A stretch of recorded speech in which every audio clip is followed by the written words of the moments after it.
Next I call lot number 6, Netra RS, 3rd standard A3. Lot number 6, Netra RS, 3rd standard A3. அனைவருக்கும் வணக்கம். என் பெயர் நேத்ரா. நான் 3ஆம் வகுப்பு படிக்கிறேன். நான் படித்த புத்தகத்தின் பெயர் ஒவ்வொரு மரத்திலும் ஓர் உலகம். இந்நில உலகில் உள்ள ஒவ்வொரு மரமும் அதனதன் இன பண்பிற்கேற்ப தனது வாழ்நாளில் ஒவ்வொரு வினாடியும் வியக்கத்தக்க நிகழ்வுகளை நிகழ்த்தி அவற்றின் வாயிலாக மானிட சமூகத்துக்கு ஒப்பற்ற சேவையை செய்து வருகிறது. அத்துடன் இறந்த பிறகும் ஏதாவது ஒரு வகையில் நமக்கு பலன் கொடுக்கிறது. இந்நூலின் ஆசிரியர் திரு M.R. ராஜகோபாலன்.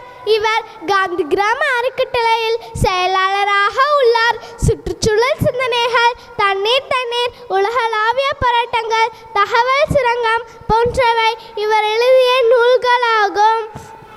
பொதுவாக நாம் மரத்தின் பலன்களை உணர்ந்திருக்கிறோம். சுருக்கமாக சொல்வதானால் காய், கனிகள், விறகுக்கான எரிபொருட்கள், கூரை, ஜன்னல், மேஜை, கதவு, நாற்காலி போன்ற பொருட்களையும் இவற்றுக்கும் மேலாக இன்னும் எவ்வளவோ பலன்களை பற்றியும் நாம் நன்கறிவோம். இருந்தாலும் மரம் பற்றிய ஓர் அலட்சிய உணர்வு நமக்கு உள்ளது. சற்று மந்த புத்தி படித்த மனிதர்களை மரமந்த என்று குறிப்பிடுகிறோம். நாளடியாரில் கூட சுவையாகி கொம்பாகி என்று தொடங்கும் பாடலில் அறிவற்ற மனிதன் ஒரு மரத்துடன் ஒப்பிடப்படுகிறான். இப்படியெல்லாம் நமது கிண்டல்களுக்கு ஆளாகி வரும். ஒவ்வொரு மரத்திலும் ஓர் உலகமே அடங்கியுள்ளது. அது மட்டுமின்றி ஒவ்வொரு மரமும் எண்ணற்ற பிரச்சனைகளையும் சவால்களையும் எப்படி எதிர்கொள்கிறது என்பதை நாம் பார்க்க வேண்டும். முதலில் ஒரு மரத்தின் பல்வேறு பகுதிகளை அறிந்து கொள்வோம். பூமிக்கு அடியில் வேர்கள், பூமிக்கு மேல் அடி மரம், அதன் பட்டை, மேல் மர கிளைகள், இலைகள், இலைகளில் குவிந்த தளிர்கள், விதைகள் போன்றவை ஆகும். வேர்களில் எண்ணற்ற நுண்ணுயிர்கள், பாக்டீரியாக்கள், காளான் வகைகள் உயிர் வாழ்கின்றன. பாக்டீரியாக்களுக்கும் காளான்களுக்கும் வேர்கள் புகலிட அளிப்பது ஒரு பக்கம். அதே சமயம் பாக்டீரியாக்கள் தான் பல்வேறு மரச்செடிகளுக்கு நைட்ரஜன் சத்தை அளிக்கின்றன.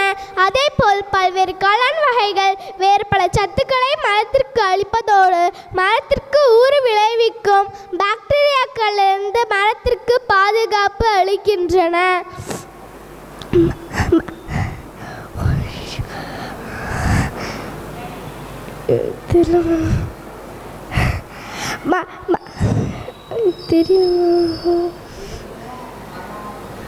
மரத்தின் பட்டைகளிலும் எண்ணற்ற நுண்ணுயிர்கள் வாழ்கின்றன. அங்கும் பாக்டீரியாக்களும் காளான்களும் உண்டு. பலவிதமான வண்டினங்களும் வேறு பல பூச்சிகளும் அங்கு வாசம் செய்கின்றன. அந்த வண்டுகளையும் பூச்சிகளையும் உண்பதற்கென்று வரும் ஓணான்களை நாம் அங்கே காணலாம். மரத்தின் பொந்துகளில் மட்டுமே கூடு கட்டி வாழும் மரங்கொத்தி போன்ற பறவைகளையும் நாம் அங்கே காணலாம். வெயிலுக்கும் சமைத்தல் மழைக்கும் கூட நாம் மரத்தடியில் ஒதுங்குகிறோம். பனி குளிர் என்றால் வீட்டை விட்டு வெளியே வரமாட்டோம். மரமும் ஒரு உயிருள்ள ஜீவன் தானே. வெயிலுக்கோ மழைக்கோ குளிருக்கோ மரத்தினால் தன் இடத்தை விட்டு அகல முடியாது. சில பருவங்களில் மழை பெய்து ஒழிந்த பின் சுல் என்று வெயில் அளிக்கும்.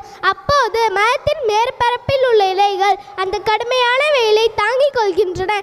வேறு சில மரங்களின் இலைகளில் மேற்பகுதியில் சிறிதளவு வளவளப்பு தரும் மிளகு பொருள் உள்ளது. அதே போல் சிறிய ரோமங்களும் இலைகளில் இருக்கும். அதன் காரணமாகவே இலைகள் சுரசுரப்பாக இருக்கும். மா, இலுப்பை போன்ற மரங்களின் இளம் தளிர்கள் சற்று சிவப்பு நிறத்துடன் காணப்படும். இந்த சிவப்பு நிறத்திற்கு காரணம் இலையில் சிறந்துள்ள ஆந்தோசைனின் என்ற வேதிப்பொருள் ஆகும். இந்த வேதிப்பொருளுக்கு பூச்சிக்கொல்லி தன்மையும் உண்டு என்பதால்